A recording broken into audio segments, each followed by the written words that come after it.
L'actualité bouge et l'Intelligent Club suit le rythme. Ce vendredi, je vous donne le menu de notre émission. Premier sujet, revendication de la CAPSI et du PPACI, des craintes justifiées de l'opposition.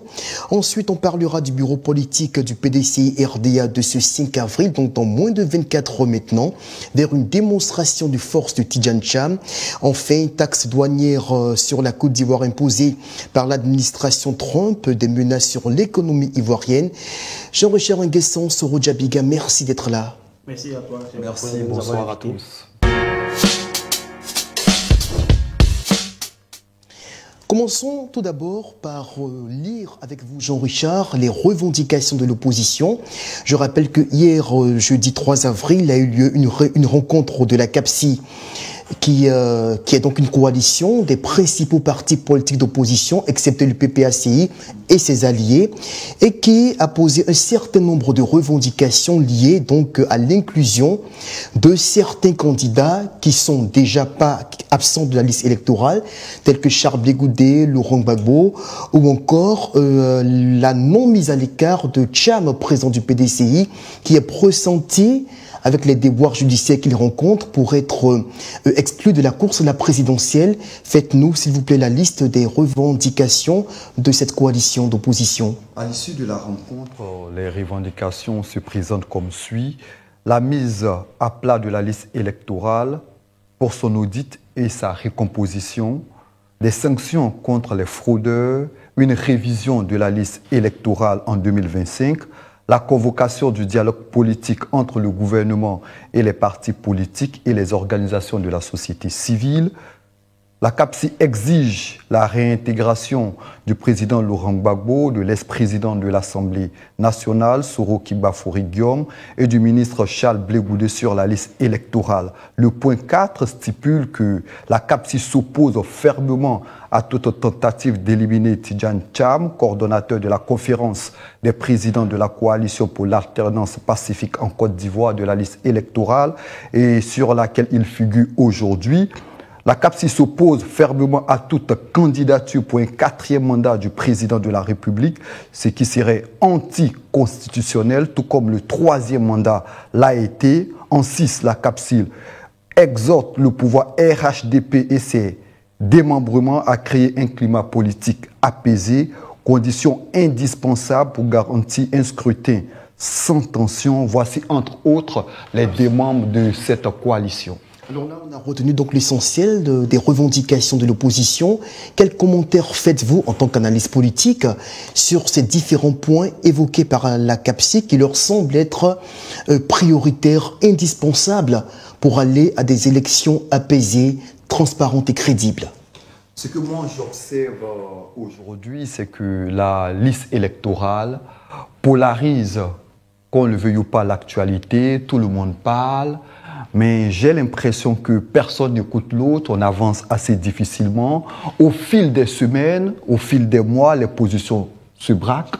Et lorsqu'on observe tout ça, on sent plus ou moins que la population retient son souffle. Il y a une certaine psychose au regard de tout ce qui se passe. À vrai dire, les revendications de la CAPSI sont pour ma part légitimes parce que lorsqu'on observe la liste électorale, selon les dispositions de l'article 7, le code électoral, lorsqu'on observe de plus près, il y a des éléments d'identification des électeurs. Et la CAPSI, pour revenir à ces éléments, il y a le numéro d'ordre, le numéro d'enregistrement unique, le nom et le prénom de l'électeur, la date de naissance, le lieu de naissance. On parle du sexe, de la profession, le domicile, le nom et le prénom, de la mère, la photo d'identité, les empreintes digitales, de tous les doigts. Mais au regard de ce qui précède, on sait qu'il y a des incohérences sur la liste électorale. Il y a des électeurs qui n'ont pas leur nom de famille, il y a des électeurs qui n'ont pas leur prénom sur la liste électorale, il y a des électeurs sans date de naissance, il y a des électeurs sans lieu de naissance, il y a des électeurs dont le père est inconnu, il y a des électeurs dont la mère est également inconnue, il y a des électeurs dont la date de naissance du père et de la mère reste inconnue. Donc, lorsqu'on regarde, il y a des électeurs qui figurent peut-être en doublon. voire 2-3 fois, dont les noms sont ramenés sur la liste. On parle même de certains qui sont présents 4 fois, c'est-à-dire qui ont la même identité, mais 4 fois. Effectivement, donc la liste électorale, quoi qu'on dise, pose problème. Il y a des enregistrements multiples, il y a des doublons, vous l'avez dit.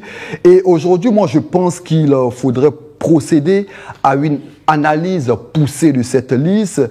Il faut lever toutes les suspicions. Je pense que la CEI et les partis politiques ne sont pas des adversaires. Je crois que c'est des partenaires. Il faut que la CEI prenne en compte les griefs ou encore les propositions, les observations de l'opposition, et puis on pourra aller, pourquoi pas, vers des élections apaisées. Soro Djabiga, quelle est votre lecture justement de ces revendications, de cette opposition-là qui crie, qui insiste sur certains points, là où on doute véritablement qu'il y aura une révision de la liste électorale en 2025? Ces revendications sont légitimes. La liste électorale est confligène. L'opposition dans tout son ensemble, dans toute son unanimité, demande la révision de la liste électorale, demande une audit, demande l'intégration de certains leaders aujourd'hui qui ont été retirés. Et pourquoi la CEI aujourd'hui et le gouvernement font la sourde d'oreille? C'est une grande partie de la communauté, une grande partie de la population ivoirienne. Ce sont des forces vives qui demandent cela. Et ce sont ces personnes-là qui contribuent aujourd'hui à la manifestation de la démocratie en Côte d'Ivoire. Elles sont dans l'opposition, elles exercent leur droit de militer, leur droit de parler, leur droit de penser.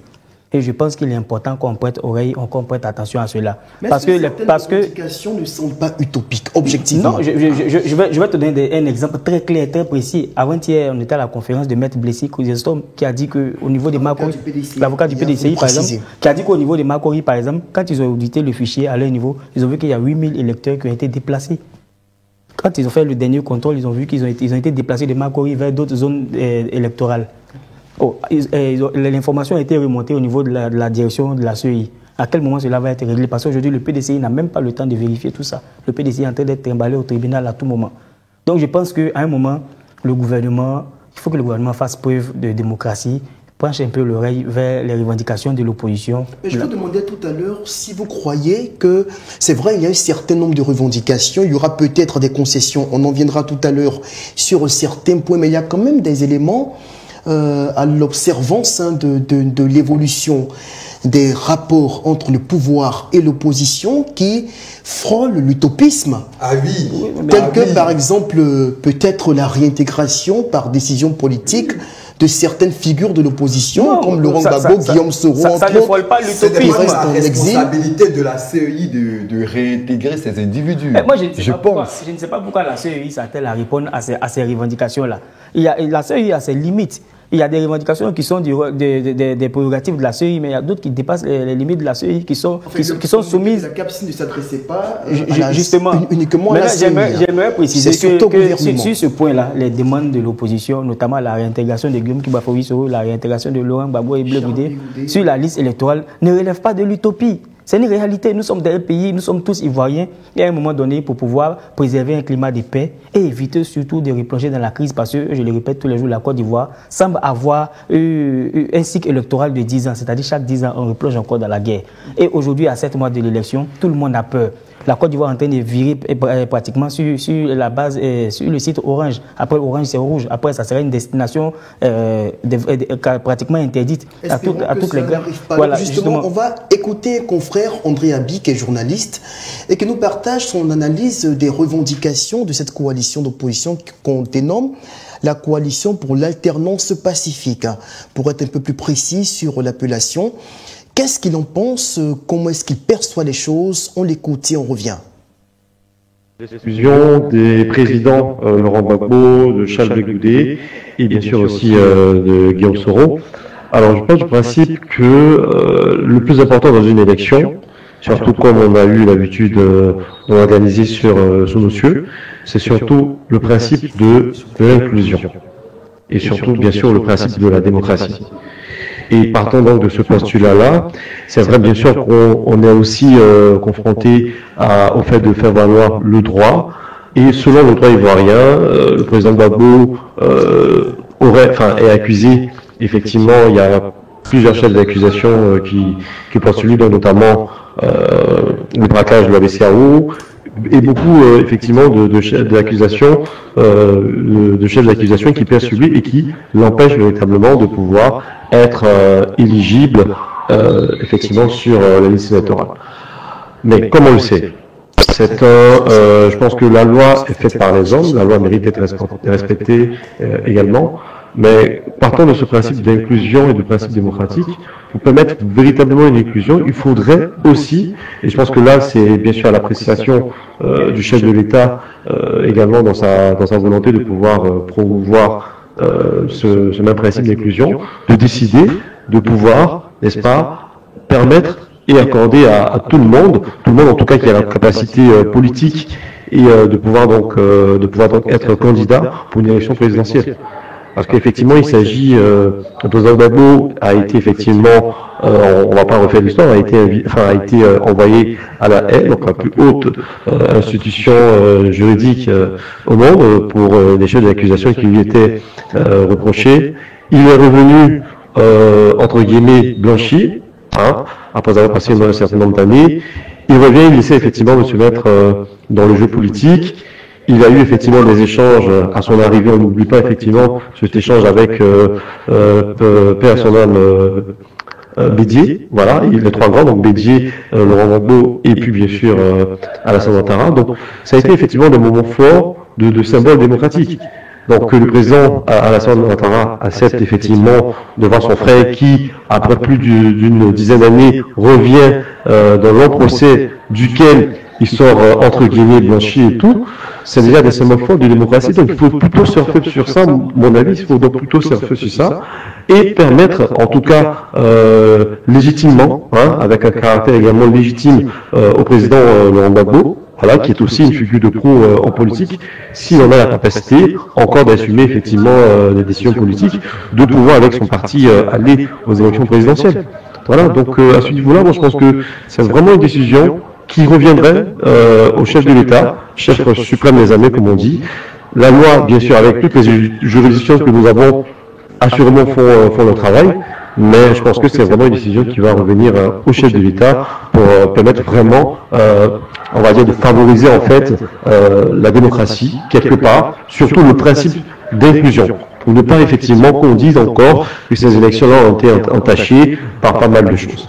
Donc on peut comprendre effectivement qu'on veut rester forcément dans le droit, mais il faut aussi tenir compte de ce principe-là qui, pour moi, dans une élection présidentielle, est vraiment important. Donc voici un petit peu ce que je pourrais dire à ce sujet. On vient donc d'écouter l'analyse qu'en fait André Abi, qui nous a fait l'amitié de nous transmettre son opinion sur ce sujet qui est d'une délicatesse extrême pour les Ivoiriens. Soro Djabiga, juste avant qu'on évolue avec Jean-Richard, on a reçu un message justement d'un internaute qui, suite à notre appel lancé hier à la participation du public, nous a transmis son message qui a été recueilli par Ambroise Awa. Est-ce que vous pouvez nous le lire? Oui, il s'agit de M. Ouattara qui dit « Moi, je pense dans un premier temps qu'une revendication a toujours une raison. S'il faut leur montrer que la revendication ne devrait pas avoir lieu, alors qu'il leur donne une suite. Enfin, si le pouvoir ne se reproche rien, pour dire que le pouvoir n'a pas à craindre si vraiment en son sein il n'y a pas d'incertitude et qu'il ne se reproche rien. » C'est ce que je dis souvent. Quand il y a un débat... Ok, allez-y, je sens que vous avez envie de commenter ces propos-là. Vous avez 30 secondes. Je voulais répondre le président Laurent Gbagbo. Je voulais répondre Laurent Gbagbo en 2010 pendant la crise post-électorale. Il dit, tu m'accuses de t'avoir volé. Je t'ai dit de venir me fouiller et tu refuses. Aujourd'hui, on demande à auditer la CEI. La CEI ne veut pas. Qu'est-ce qu'elle se reproche? L'audit, là, c'est une institution, une structure étrangère qui va venir faire l'audit, qui va nous permettre de relever tout ce qu'il y a comme irrégularité là-dessus. Et on passe sur une base de confiance à l'élection. La CEI ne veut pas. Toute l'opposition dans son ensemble demande un audit de la CEI. Ça cache quelque chose. C'est leur droit, il s'agit de leur droit. Tout le monde contribue à cela. Nous sommes le contribuable. Donc je pense que la CEI aujourd'hui doit créer un climat de confiance pour qu'on parte à cette élection-là avec la confiance et qu'on puisse saluer au soir du 25 octobre le vainqueur. Alors là, vous me rejoignez subtilement puisque je m'apprêtais à poser la question dans ce sens à Jean-Richard Nguessan.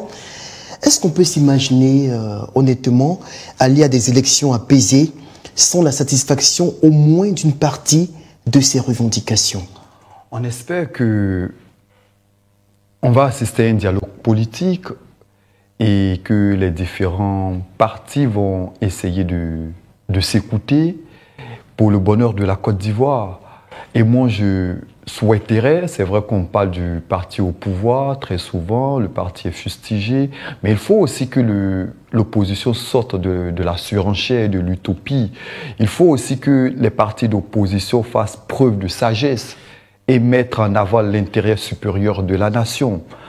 On a d'entrée de jeu listé les... Je sens que vous êtes en train de surchauffer le cœur de Soro. Hein. On a d'entrée de jeu énuméré... On a d'entrée de jeu énuméré les demandes de cette coalition de l'opposition. Et je pense qu'il y a de la surenchère, il y a de l'utopie. Par exemple? Je suis d'accord lorsqu'on parle de l'audit du fichier électoral. À quel moment il y a la surenchère alors? Mais lorsqu'on demande... Mais lorsqu'on demande... qu'il a identifié. Après un troisième mandat, lorsqu'on demande au président Alassane Ouattara de ne pas faire un quatrième mandat, lorsqu'on demande à la CEI de remettre le président Laurent Gbagbo, le président Charles Blé Goudé, est-ce que c'est de la responsabilité de la CEI de mettre... Il faut rappeler encore une fois que les revendications formulées par la CAPSI ne s'adressent pas spécifiquement à la CEI, mais au pouvoir en place. Donc, au-delà de l'institution électorale qu'est la CEI, qui se charge des questions techniques, il y a le volet politique, la dimension politique est assurée par le chef de l'État et son gouvernement. Soit nous sommes à quelques mois d'une élection assez importante pour la Côte d'Ivoire. Je pense que l'opposition aussi gagnerait à sortir du dilatoire et aussi de regarder ce qui est essentiel. Et ce qui est essentiel, c'est d'aller vers les électeurs, essayer de proposer quelque chose, de débattre sur un programme de société, parce que depuis plusieurs mois, on reste focus sur cette liste, et j'ai bien peur qu'au soir ou dans quelques mois, on reste toujours focus sur l'audit de la liste électorale, sur des détails, et puis au finish, on ira aux élections, et puis on sera surpris du résultat. Dans le même temps, Soro, il y a des partis politiques qui estiment que c'est vrai, il faut aller, pour rejoindre Jean Richard, à des élections à l'essentiel, mais leurs candidats, leurs champions, qui selon eux sont les plus représentatifs, ne figurent pas parmi les potentiels candidats à l'élection présidentielle. Du coup, imaginons une élection sans Laurent Gbagbo, Charles Blé Goudé, Guillaume Soro, éventuellement Tidjane Thiam. Bon, comment est-ce que vous voyez ce scénario? Tidjane Thiam qui demeure sur la liste électorale. Pour l'instant. Je viens d'entendre... On lutte pour qu'il puisse en être écarté. Je viens d'entendre deux mots qui m'ont choqué. Quand on qualifie les revendications de l'opposition d'utopique et de dilatoire, c'est parce que lui, Jean Richard, aujourd'hui, ne voit pas ses droits arrachés et supprimés qu'il le dit. Et les concernés, ce sont des Ivoiriens. Quand un Ivoirien se voit aujourd'hui privé de son droit de pouvoir voter ou bien de pouvoir être candidat, ça fait mal. Et aujourd'hui, ces Ivoiriens-là sont des leaders d'opinion, donc naturellement, ils sont soutenus par une masse, par une grande partie de la population. Et Laurent Gbagbo, aujourd'hui, qu'est-ce qu'on lui reproche? Et puis son nom n'est pas sur la liste électorale. Il a été déporté à la CPI, il a été acquitté. L'acquittation concerne les faits et non les personnes, contrairement à la grâce présidentielle. Les faits sont annulés. Laurent Gbagbo a été acquitté. Il revient en Côte d'Ivoire. Pour les mêmes faits pour lesquels on l'accuse avec Kone Katina. Pour les mêmes faits. Je viens. Côte d'Ivoire a été condamné pour le braquage. Pour le braquage, pour les mêmes faits avec Simone Gbagbo et Kone Katina. D'autres ont été relaxés. Et pourquoi le Laurent Gbagbo est toujours accusé? Pourquoi il a encore cette épée Damoclès sur la tête? Il a été gracié. C'est pas ce qu'on demande. C'est pas ce qu'on demande. Il faut libérer tout ça. Ce sont les décisions politiciennes pour pouvoir l'écarter. Parce qu'aujourd'hui, il représente un potentiel adversaire pour le président Alassane Ouattara. Et de deux, quand on parle d'un éventuel quatrième mandat, si l'opposition n'avait pas dénoncé un troisième mandat, on allait dire que c'est du dilatoire. Ils sont en train de présenter. L'opposition a dénoncé le troisième mandat anticonstitutionnel du président Alassane Ouattara. Donc ils sont dans la logique de dénoncer le quatrième mandat anticonstitutionnel aussi. C'est tout à fait normal. Aujourd'hui, quand les Ivoiriens sont en train de revendiquer les droits, c'est ce qu'on disait hier ici concernant la grève. Il faut amener le gouvernement à respecter les droits des Ivoiriens, les droits des populations. Faut pas qu'on se laisse marcher là-dessus. Le droit est très important. Il faut respecter le droit de toutes les populations. Les Ivoiriens veulent voter leur candidat. Il faut les laisser, il faut leur permettre de venir sur la liste. Et de deux, On est ivoirien, c'est vrai que c'est le certificat de nationalité, la carte d'identité qui atteste qu'on est ivoirien. Mais on est d'abord ivoirien parce qu'on aime la Côte d'Ivoire. Quand on aime la Côte d'Ivoire, on ne la brûle pas. Le président Alassane Ouattara et le gouvernement, tout le monde sait aujourd'hui que cette situation-là peut nous entraîner dans une crise. Parce qu'on le dit toujours, les mêmes causes produisent les mêmes effets. Hier, c'est le président Alassane Ouattara qui était dans cette même situation. On a vu ce que ça nous a donné. Et on ne veut pas replonger encore dans cette crise-là. On leur demande pardon. Il faut qu'ils se mettent ensemble. La CAPSI a tendu la main du dialogue. Il faut que le gouvernement accepte ce dialogue-là, il s'asseye et puis il discute. Très bien. Alors, Jean-Richard Nguesson, je retourne vers vous. Vous avez entendu votre co-débatteur Soro Djabiga qui trouve tout à fait légitime de satisfaire ou de reconsidérer toutes les revendications posées par l'opposition. Vous qui êtes qui avez un ton assez conciliant, et assez équilibré ou équilibriste, est-ce que vous pensez que quelque part il n'appartient pas au pouvoir de faire des concessions pour justement aller dans le sens de l'apaisement, au moins sur certains points, des détails clés qui ne seraient qui peuvent contribuer à rassurer les Ivoiriens pour qu'on dise on ira aux élections, mais au moins pour l'essentiel, on peut être rassuré que nos votes seront respectés et qu'on ne va pas assister au scénario antérieur de 2000, de 2010, de 2020. Parce que 2015, ce n'était pas vraiment le cas, mais de 2010 et 2020. Vous savez, d'entrée de jeu, j'ai énuméré les incohérences de la liste électorale. Je salue d'ailleurs cette volonté de l'opposition de mettre à nu les défaillances de la liste, les incohérences. Et j'appelle surtout à la CEI pour rassurer les uns et les autres. J'invite aussi le pouvoir à prêter l'oreille. Mais par moments, je pense qu'il faut faire preuve aussi de sagesse. Il faut faire preuve de sagesse ou aussi aller à l'essentiel. Et il serait important pour la Côte d'Ivoire qu'il y ait un dialogue politique à quelques mois des élections présidentielles. Ces élections sont un tournant assez important pour l'histoire de la Côte d'Ivoire. Je l'ai dit, les positions se braquent. On observe une certaine peur au cœur de la population. Il est donc important pour le pouvoir de discuter avec les partis d'opposition pour apaiser plus ou moins le climat sociopolitique. Mais je pense aussi qu'il y a de la responsabilité des partis d'opposition aussi de diluer aussi le discours, d'aller de l'avant. C'est vrai que les revendications, nous l'avons dit, sont légitimes, mais par moments, il ne faut pas exagérer dans les revendications et dans les demandes. Aujourd'hui, le RHDP crie et répète à qui veut l'entendre que son champion, c'est le président Alassane Ouattara. Et tout le monde le sait. Et venir aujourd'hui dire que on ne veut pas d'un 4e mandat, je pense que c'est... Il crie aussi que son champion, c'est Laurent Gbagbo. Je pense que c'est être... Et les partisans de Guillaume Soro aussi attendent que les candidats soient sur la liste aussi. Oui, c'est important qu'il y ait des revendications de part et d'autre. Mais par moment, restons dans la sagesse et puis regardons ce qui est faisable. Non, et puis regardons ce qui est faisable. Ah bon? Il y a de cela quelques mois, on a observé la scène politique au niveau du Sénégal. Cela relève de l'irréaliste. Ah bon? Cela s'est passé. Je dis qu'il l'observe. Le président Alassane Ouattara sera le candidat du RHDP. Ça ne vous choque pas? Et se lever pour savoir que des Ivoiriens sont écartés, de savoir que des Ivoiriens sont écartés de la liste électorale. Ils revendiquent les droits, eux on dit qu'ils ne sont pas sages. On en a fini avec ce sujet. Soro Djabiga, vous allez conclure rapidement en 1 minute. Alassane Ouattara, je pense que aussi c'est pas.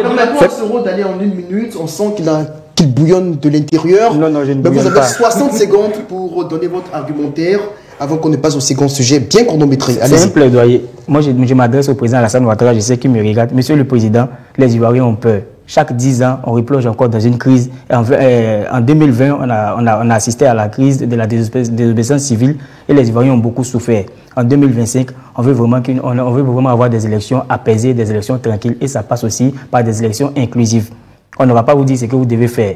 Réunissez les Ivoiriens, réunissez les leaders politiques et discutez avec eux afin qu'on puisse aller dans un climat de confiance, un climat de paix pour éviter une crise encore en 2025. Très bien. Moins de 60 secondes. Voilà, je pense qu'on peut déjà passer au second sujet. Parlons donc de la tenue effective du bureau politique du PDCI-RDA pour ce samedi 5 avril, donc dans seulement quelques heures. Alors, avant d'entrer dans le cœur du débat, on va écouter Bredoumi Soumaïla, qui est le porte-parole du parti, faire la déclaration qui confirme qu'effectivement, en dépit des déboires judiciaires, des procédures enclenchées contre le parti et son président, le bureau politique en vue de choisir une date pour la convention élective du candidat à la présidentielle se tiendra effectivement ce samedi 5 avril. On l'écoute et on revient pour l'analyse sur le plateau.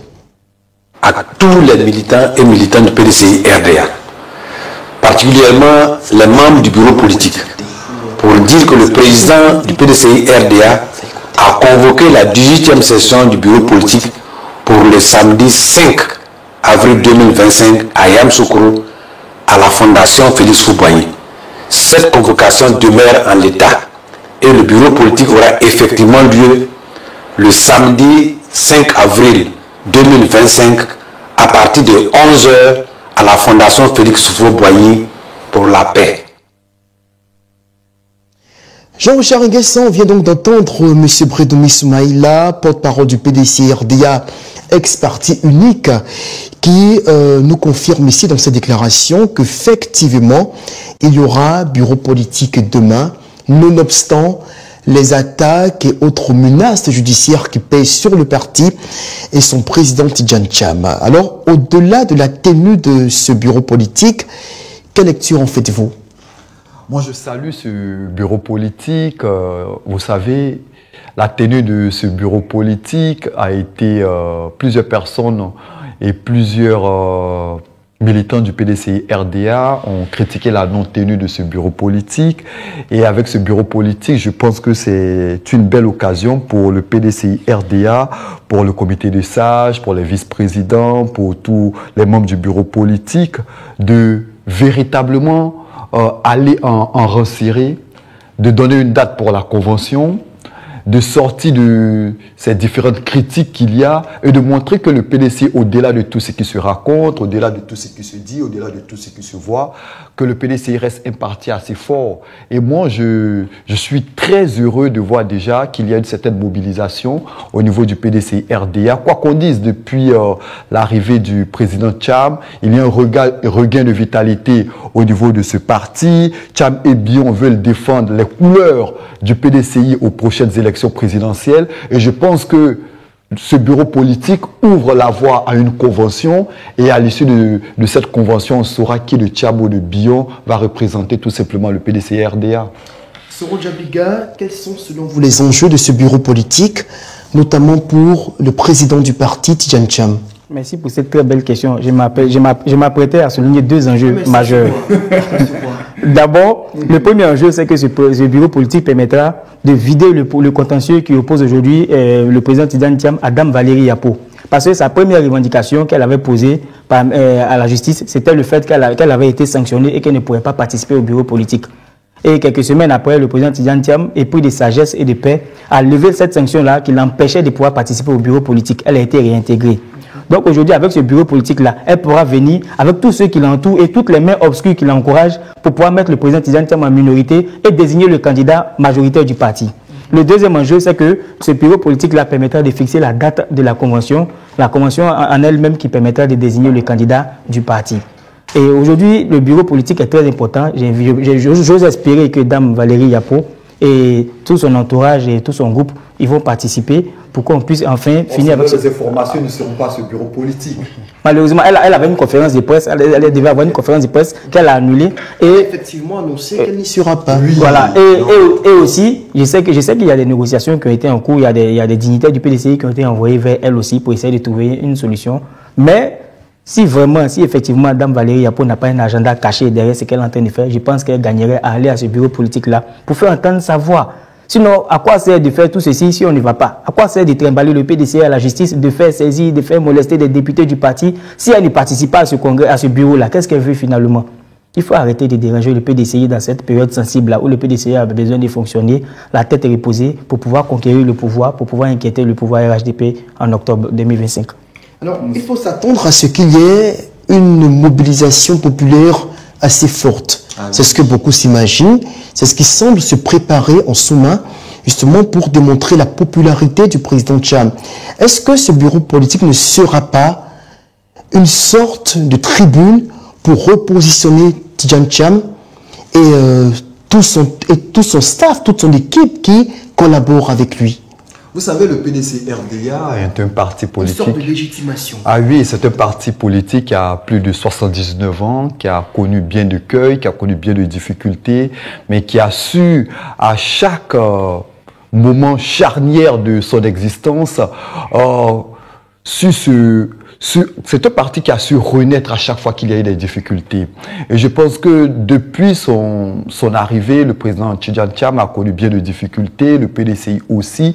Et je pense que cette énième crise ne va pas plonger le PDCI dans une sorte de désolation. Je ne pense vraiment pas. Bien au contraire, on a vu la mobilisation non seulement des députés, d'une certaine frange de la population, aller soutenir le président Thiam lors de ce procès. On voit qu'il y a un regain de vitalité, on sent qu'il y a une envie de démontrer sa présence sur l'échiquier national, on sent que le PDCI renaît véritablement de ses cendres et je pense lorsqu'on va sortir de ce bureau politique, c'est un PDCI plus fort qu'on verra, je l'espère, parce que c'est un parti politique qui compte.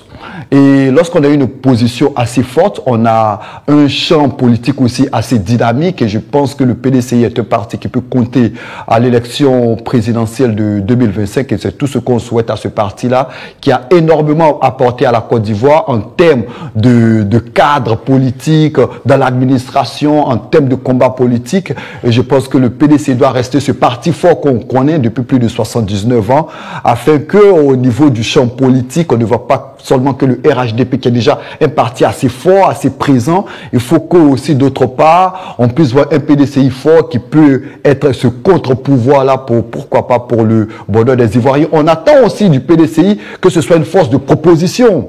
Une force de proposition dans ce sens que aujourd'hui, au-delà de tout ce qui se raconte, au-delà de tout ce qui se dit, au-delà de tout ce qu'on attend sur la nationalité du président Thiam, moi ce que j'espère véritablement c'est qu'on sorte de ce débat et qu'au dans quelques semaines, ce qui sera servi aux Ivoiriens, c'est des propositions, un programme de société. C'est ce que véritablement on attend de ce PDCI-là. Et le président Thiam disait d'ailleurs, lors de son intervention sur TV5 Monde, chez nos confrères de TV5, qu'il y a son équipe qui travaille sur un programme de société. Et c'est ce programme-là qu'il doit présenter, qu'il doit dérouler aux Ivoiriens pour voir véritablement ce que le PDCI vaut aujourd'hui. Soro Djabiga, avant que vous nous lisiez le commentaire que nous a fait parvenir un internaute, est-ce que vous vous attendez à une mobilisation forte demain à Yamoussoukro à l'occasion de ce congrès? C'est une évidence. Depuis son élection, le président Tidjane Thiam n'a fait que mobiliser le PDCI, que ce soit à Boisseau, à Soubré, à Odiné, un peu partout.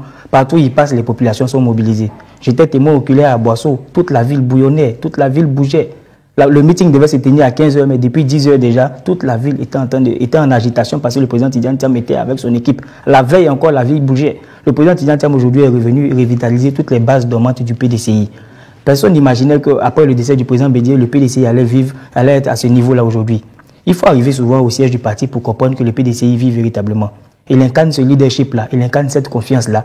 Et à chaque fois qu'il sort, il ébauche certains sujets qui rentrent dans le cœur des populations. Il a touché dernièrement le niveau de l'espérance de vie des Ivoiriens. Avant ça, il a touché la question de l'IDH. Les Ivoiriens ont besoin de ces sujets-là. Alors, est-ce que vous pensez que demain, les militants feront massivement le déplacement de la capitale politique? Les militants vont sortir massivement, sauf si le président Tidjane Thiam ne donne pas le mot d'ordre. Parce qu'il le fait souvent. Quand on sort, il interdit qu'on l'accompagne. Mais malgré ça, ça crée des embouteillages un peu partout. S'il donne le mot d'ordre pour que les militants sortent, vous voyez que Yamoussoukro sera vraiment encombré demain, les militants vont sortir. Regardez ce qui s'est passé avant-hier. Ça a été improvisé. Ils n'ont pas appelé des militants pour dire venez manifester devant le palais de justice. Comme un coup de baguette magique, tous les militants du PDCI se sont retrouvés des milliers, de façon spontanée. C'est pour dire que le président Tidjane Thiam aujourd'hui a créé cette confiance-là au niveau des militants du PDCI qui n'ont pas peur d'affronter tout ce qu'il faut devant eux pour pouvoir atteindre leur objectif. Alors, que dit notre internaute? Oui, M. Conan dit, moi je ne dirais pas une force du camp Thiam, mais une faiblesse du camp au pouvoir. La question au sujet de l'interdiction des cadres du PDCI d'avoir accès aux locaux du jugement, était-il nécessaire tout ce tapage engendré par la gendarmerie? Non, je ne pense pas. Vu que ça n'a jamais été un souci de prendre part à un jugement. Mais un citoyen lambda a ce droit. Je pense que le camp Ouattara a des zones sombres qui cacheraient sûrement des choses. C'est encore une désolation de la vie politique dans nos pays africains. La politique n'est pas pour le peuple et c'est dommage. Voilà ce que M. Ouattara dit. Et je pense qu'il a raison. Monsieur Conan, pardon. Voilà ce qu'il dit. Et je pense qu'il a raison parce qu'il faut permettre aux populations de pouvoir... Il faut désacraliser la politique. Il faut permettre aux populations de franchir des barrières, de participer. La participation politique. Aujourd'hui, les institutions multiplient les formations à ce niveau-là pour montrer aux populations que la politique n'est pas la chose des élites, mais la chose de tout le monde. Mais absolument. Mais on espère que passons rapidement, on a très peu de temps qui nous reste. On espère qu'on aura un bureau politique assez ouvert. On n'aura pas de basse manœuvre. On espère dans quelques heures, on découvrira tous ce qui se tramera donc à Yamoussoukro. Alors, troisième et dernier sujet au menu de cette émission, les sanctions douanières imposées par l'administration américaine de Donald Trump, qui provoquent un véritable séisme à travers le monde et qui touche aussi la Côte d'Ivoire, puisque notre pays a été frappé donc de hausse de tarification douanière jusqu'à 21% sur l'exportation de son cacao vers les États-Unis d'Amérique. Alors nous avons donc consulté pour cela deux experts en la matière, un économiste Jean-Marc Kwame et un politologue Laurent Monti qui intervient depuis le Canada. Tout d'abord, écoutons ce que nous dit Jean-Marc Kwame, ce qu'il en pense, comment est-ce qu'il lit cette situation et on revient sur les différents, enfin sur les, comment est-ce que je peux le dire, sur les inconvénients que peut rencontrer l'économie ivoirienne à partir de cette mesure-là. Merci de me donner l'occasion de donner mon point de vue sur cette question et d'intervenir sur votre plateau. Effectivement, Trump a dégainé la machine tarifaire, j'ai envie de dire, contre le monde entier et nécessairement ça aura des impacts sur le continent africain. Et pour parler de la Côte d'Ivoire, on sait que la Côte d'Ivoire exporte notamment du café et du cacao et qu'il y a des tarifs de 21% qui ont été imposés au secteur et donc ça aura forcément un impact sur les planteurs. Et pour sortir de la Côte d'Ivoire, on peut parler par exemple de certains pays dont on n'entend pas souvent parler, comme le Lesotho. On sait que le Lesotho exporte du textile, notamment aux États-Unis, pour des entreprises comme Levi's, pour ne pas les citer. Et en 2024, le Lesotho a exporté pour 237 millions de dollars américains, ce qui correspond à 10% de son PIB. Donc, ça aura un impact forcément sur l'emploi, puisque c'est un secteur qui emploie 30 000 personnes là-bas au Lesotho. Et puis, ça peut aussi faire fermer pas mal d'entreprises. On sait que Donald Trump a notamment imposé des tarifs de 50% de droits de douane sur le textile. Madagascar est également dans la même veine, puisque le secteur textile à Madagascar est fortement impacté par ces tarifs-là. On sait que c'est un secteur qui emploie 180 000 personnes, donc ces emplois sont directement menacés en raison de la hausse de ces droits tarifaires. Et puis peut-être pour finir, on peut parler de l'Afrique du Sud qui exporte notamment de l'acier pour 600 millions de dollars américains. Ils exportent aussi notamment de l'aluminium pour 400 millions de dollars américains. Et donc, Trump a imposé des tarifs de 25%, ce qui entraîne forcément une perte de compétitivité et puis un impact sur les emplois directs. Mais de façon globale, ça remet en cause la loi, donc l'African Growth and Opportunity Act, qui permettait à plusieurs pays africains de pouvoir exporter, de pouvoir être exemptés de droits de douane lorsqu'ils exportent vers les États-Unis. Donc voilà, mais quelles sont les solutions? La solution la plus simple, c'est déjà de favoriser le commerce, les échanges intra-africains, avec notamment la ZLECAf, dont on parle depuis plusieurs années, mais qu'il faudrait maintenant mettre en œuvre pour pouvoir se départir de cette pression américaine. Et puis, le deuxième point, c'est de diversifier les partenaires économiques et commerciaux. On sait que la Chine est déjà très présente, mais il faudrait aller plus loin et pouvoir sortir de la dictature, j'ai envie de dire, entre guillemets, tarifaire américaine. Et puis, il faut pouvoir aussi travailler, accentuer sur la production, la transformation locale de nos matières premières pour pouvoir créer plus d'emplois et apporter de la valeur ajoutée. Alors, on vient d'entendre donc Laurent Monti, en fait, c'était pas Jean-Marc Kwame qui parlait, il y a eu erreur au niveau de la régie. Donc, c'était bien Laurent Monti qui s'exprimait sur cette question. Jean-Richard Nguessan, très rapidement, est-ce qu'il faut prévoir des répercussions sur les échanges commerciaux entre les États-Unis et la Côte d'Ivoire? Ah oui, forcément qu'il y aura des répercussions. Vous savez que la Côte d'Ivoire exporte vers les États-Unis le cacao, l'anaca, des produits secs, des produits frais, et nous allons perdre forcément en compétitivité en vendant nos produits primaires. C'est bien dommage. J'espère véritablement que les entreprises qui sont dans l'exportation vont pas en partie. J'espère qu'au niveau de nos pouvoirs publics, des dispositions seront prises pour permettre à nos différentes entités, à nos différentes sociétés de rester plus ou moins fortes face à cette disposition des États-Unis. Soro Diapika, assez rapidement aussi, est-ce que quelque part, même au niveau des États-Unis, les entreprises qui opèrent dans le secteur, dans la filière cacao, n'en seront pas pénalisées? Pas que la filière cacao, il y a aussi le secteur industriel, les nouvelles technologies. Les États-Unis même vont en partie. Et je pense que cette décision de Donald Trump est impopulaire, comme plusieurs décisions qu'il a pu prendre depuis qu'il est arrivé à la tête de ce pays-là. Et je pense que face à ces agissements-là, il faut aussi une réponse réciproque pour montrer aussi que nous sommes sortis du complexe maintenant et qu'on est ivoirien, on est africain, on peut aussi réagir. Mais c'est pas la même chose. C'est pas la même chose parce que nous n'avons vraiment pas les moyens de réagir. Même l'Europe, quelque part, s'en sent vraiment diminuer parce que c'est très compliqué d'apporter une réponse. Il faut commencer d'abord par diversifier nos partenariats. Il y a la Chine aujourd'hui qui est là, il y a la France qui est là, il y a la France même aujourd'hui qui subit. Mais bien sûr. C'est toute autre chose. On va écouter Jean-Marc Kwame qui nous propose une analyse un peu plus pertinente justement en tant qu'économiste sur le sujet. Il nous détaille, on le disait tout à l'heure, les inconvénients ou les répercussions que cette mesure peut avoir sur la croissance de notre économie puisque nous parlons de la Côte d'Ivoire. Bonjour Raymond. De ce que nous pouvons dire de l'augmentation des taxes douanières à l'importation de produits qui émanent de la Côte d'Ivoire, c'est qu'il y aura forcément un impact. Parce qu'il faudra savoir qu'en 2023, les échanges commerciaux de la Côte d'Ivoire et les États-Unis étaient très intéressants. C'était un volume d'échange à peu près de 931 milliards, où la Côte d'Ivoire était excédentaire sur ce segment. C'est-à-dire, on exportait plus aux États-Unis qu'on importait. On exportait principalement des fèves de cacao et on importait généralement des produits finis émanant des États-Unis. Donc, on avait une balance commerciale avec les États-Unis qui était largement excédentaire. Donc, du coup, une augmentation des taxes de 21% sur nos produits tels que les fèves de cacao auront une incidence parce qu'il faudrait savoir que les États-Unis constituent un des premiers, pour ne pas dire le premier marché du chocolat au monde.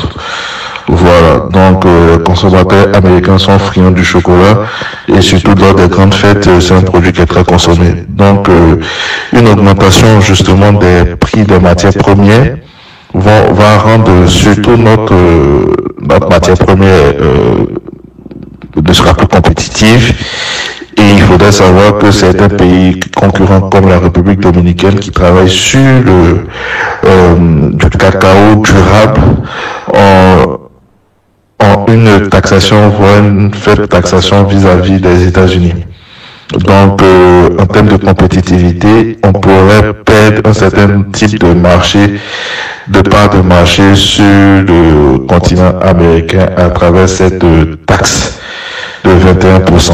Donc, je pense qu'il serait idéal pour la Côte d'Ivoire de rentrer en négociation, de sorte à ce que cette loi, à défaut d'être abrogée, on puisse avoir une négociation pour ne pas que l'impact soit assez gros, assez fort sur nos exportations de fèves de cacao.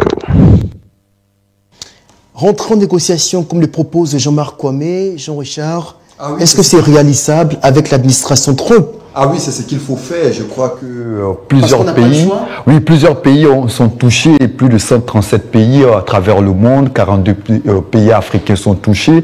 Et Donald Trump a été assez clair, il a dit lors de l'entrée en vigueur de ces différentes taxes, notre pays a été pillé, saccagé, dévasté par des nations proches et lointaines, des alliés comme des ennemis. Il se positionne comme le réparateur de tort des Américains. Politique protectionniste.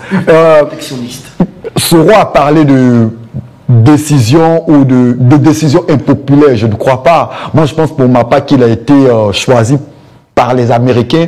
Il ne fait que dérouler son programme. Aujourd'hui, il appartient à nos États d'aller de négocier. Et c'est ce qu'un pays tel que le Lesotho fait aujourd'hui. Je crois qu'il y a déjà une forte délégation du Lesotho aux États-Unis pour négocier avec le président Trump parce que ce pays est touché à hauteur de près de 50% de taxes douanières. C'est énorme pour ce petit pays. Dans la bouche, hein. C'est la réalité, c'est la réelle politique là. Ah oui, c'est la réelle politique. Et puis forcément, les produits ivoiriens vont en partie. Il parlait notamment, Jean-Marc Kwame, l'économiste, parlait notamment du cacao. Vous imaginez que si le produit coûtait 10 francs et qu'on met une taxe de 10 francs, le produit va coûter 20 francs. Alors le produit va forcément perdre en compétitivité sur le marché américain. Et je pense que c'est fort dommage pour la Côte d'Ivoire. Soro Djabika, j'ai failli dire Jean-Richard Guissa. Soro Djabika. Vous me parlez des négociations. Oui. Donald Trump a annoncé pendant sa campagne toutes ces mesures. Donald Trump était président ultranationaliste. Ah oui. Oui, et je ne vois pas Donald Trump aujourd'hui en train de concéder des choses devant ces décisions qui ont été prises. C'est à nous, peuple africain, aux différents peuples du monde entier qui ont été touchés par ces décisions-là, de pouvoir prendre des mesures. On ne va pas passer tout notre temps à pouvoir en partie et en fonction des humeurs de tous les présidents qui vont se succéder à la tête des grandes puissances. Je pense qu'il est temps aussi qu'on prenne nos responsabilités. J'ai parlé de diversification des partenariats. Il n'y a pas que les Américains qui consomment le chocolat. Le chocolat, ce n'est pas fait que pour la consommation, c'est fait pour les produits cosmétiques et pour tout autre aussi, à toute fin d'utilité. Donc je pense qu'il faut trouver d'autres mesures pour pouvoir montrer à Donald Trump aussi qu'on n'est pas là pour être assujetti à ses envies et à ses besoins.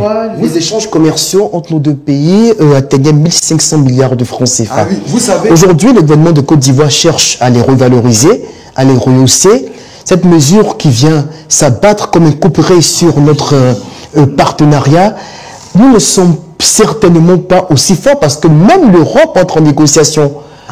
Même l'Europe entre en négociation, quand on sait que l'Afrique tout entière ne pèse même pas plus de 2% du commerce mondial. Vous savez aussi que ces décisions ne sont pas sans conséquences sur l'économie de l'Amérique.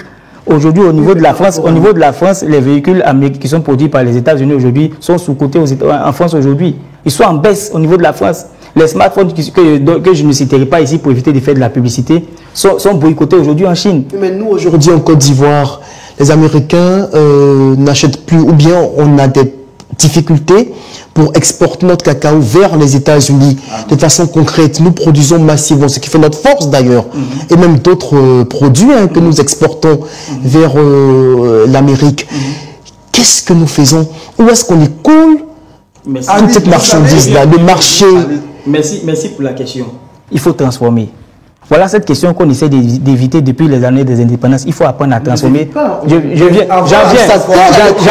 J'en viens. Il faut transformer nos matières premières. Vous savez, aujourd'hui, les gens achètent plus l'intelligence que la matière. Hein. Aujourd'hui, le téléphone qui est là, si on prend la matière qui a été réquisitionnée pour fabriquer ce téléphone-là, peut-être qu'elle ne vaut même pas 200 francs. Mais les applications qui sont là-dedans et tous les éléments qui constituent ce téléphone-là, c'est ça qui coûte très cher, n'est-ce pas? Aujourd'hui, il faut trouver des stratégies pour pouvoir commercialiser nos produits en faisant d'abord de la transformation et en orientant vers les besoins les plus urgents. Je pense que si on met en place cette stratégie-là, on pourra commercialiser nos produits en sortant du chantage des grandes puissances. Que ça ne pourra pas suffire aussi, parce qu'après, même la SDCAF a du mal à démarrer. Donc, vous savez, depuis 2015, les États-Unis sont un partenaire privilégié et régulier de la Côte d'Ivoire. Vous avez énuméré les chiffres tout à l'heure. Mais en attendant la multiplication des partenaires, la diversification des partenaires. On le fait déjà. Mais en attendant, on le fait déjà. Mais en attendant tout cela, en attendant de trouver d'autres partenaires, de trouver d'autres marchés, qu'est-ce qu'on fait? Forcément que des entreprises ivoiriennes qui sont dans l'exportation vont prendre un coup. Forcément qu'il y aura une répercussion sur l'économie ivoirienne. C'est vrai qu'on parle de transformation des produits primés, puisque la plupart de nos produits, qu'on exporte des produits primaires, mais qu'est-ce qu'on fait? Qu'est-ce qu'on fait? Forcément, la Côte d'Ivoire va souffrir de cette décision américaine. Forcément. C'est bien dommage, même si je sais que Soro est heurté. Je sais qu'il en est heurté. Je sais que beaucoup de ceux qui nous écoutent aussi peuvent nourrir quelques inquiétudes à ce sujet parce qu'effectivement, c'est une sorte de branle-bas planétaire avec cette guerre commerciale dans laquelle l'on entend riposter que ceux qui en ont les moyens, la Chine, l'Europe, les États-Unis. Pour l'heure, aucun pays africain, même pas le Nigeria ou l'Afrique du Sud, n'a osé broncher parce qu'effectivement, on n'a pas la même force. Et c'est dommage. Ou que les autres même d'ailleurs, de façon plus élargie. Merci de nous avoir suivis. L'Intelligent Club pour aujourd'hui, c'est terminé. On va se dire au revoir et on se donne quand même 3 jours pour souffler, non? Voilà, pour se retrouver le lundi prochain, ça sera les combien déjà là? Lundi, demain samedi 5, lundi 7 avril 2025, pour décortiquer encore l'actualité. Ça sera certainement beaucoup plus riche. Beaucoup d'événements qui promettent de se dérouler ce week-end. Chaque Soro sera vraiment aux aguets pour épier l'actualité point par point. Et Jean-Richard pour s'informer dans tous les sens. On revient lundi pour en parler. Portez-vous bien d'ici là. Au revoir.